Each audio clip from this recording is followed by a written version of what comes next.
ความสำคัญเป็นอย่างมากหากกระเบื้องที่ได้รับการติดตั้งไปแล้วเกิดโพรงภายใต้กระเบื้องจะส่งผลทำให้กระเบื้องแตกหรือหลุดออกจากบริเวณที่ติดตั้งซึ่งวิธีการตรวจสอบที่ผู้ควบคุมงานก่อสร้างมักจะใช้ในการตรวจสอบการหลุดร่อนของกระเบื้องคือการนำวัตถุเช่นเหรียญหรือเหล็กเส้นมาเคาะบริเวณบนผิวหน้าของแผ่นกระเบื้องจากนั้นจะพิจารณาเสียงที่เกิดขึ้นหากพบว่าเป็นเสียงโพรงผู้ดำเนินงานก่อสร้างจะพิจารณาว่างานปูกระเบื้องในบริเวณดังกล่าวมีความบกพร่องและอาจต้องดำเนินการแก้ไขค่ะ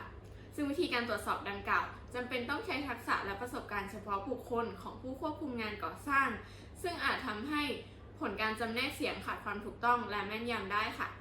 และปัญหาที่มักจะพบในการตรวจสอบการหลุดร่อนของกระเบื้องนะคะคือการตรวจสอบในบริเวณกว้างจะใช้เวลามากในการตรวจสอบ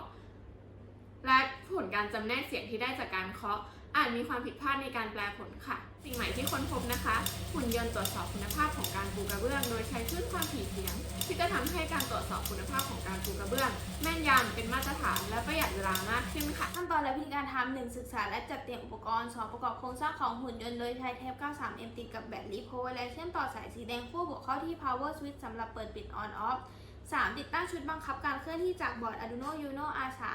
4. ติดตั้งชุดมอเตอร์โทสเกียร์แบบชักและต่อมอเตอร์ปรับระดับความเร็วของชุดมอเตอร์โทสเกียร์แบบชัก 5. ติดตั้งเซ็นเซอร์ตรวจจับเสียง KY037 และทำการทดสอบว่าเป็นกระเบื้องที่มีความผิดปกติหรือไม่ หากเป็นกระเบื้องที่มีความผิดปกติจะแสดงไฟ LED สีแดงแต่ถ้าหากเป็นกระเบื้องที่ไม่มีความผิดปกติจะแสดงไฟ LED สีเขียว 6. ทำการทดสอบหุ่นยนต์ตรวจสอบคุณภาพของการปูกระเบื้องโดยใช้คลื่นความถี่เสียงส่วนผลการทดลองนะคะ หุ่นยนต์จะใช้คลื่นความถี่เสียงแล้วแปลความหมายเป็นสัญญาณไฟ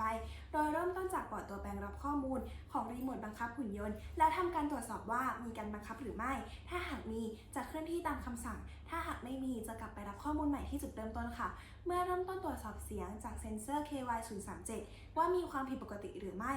ถ้าหากผิดปกติจะแสดงสัญญาณไฟสีแดง ถ้าหากปกติจะแสดงสัญญาณไฟสีเขียวค่ะ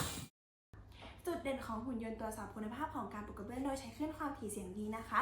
จะสามารถตรวจสอบการปูกระเบื้องได้ทั้งในบริเวณพื้นที่แคบและพื้นที่กว้าง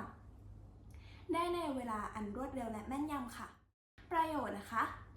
ได้เครื่องมือที่ส่งเสริมการตรวจสอบการปูกระเบื้องในงานก่อสร้างให้เป็นมาตรฐานได้ค่ะ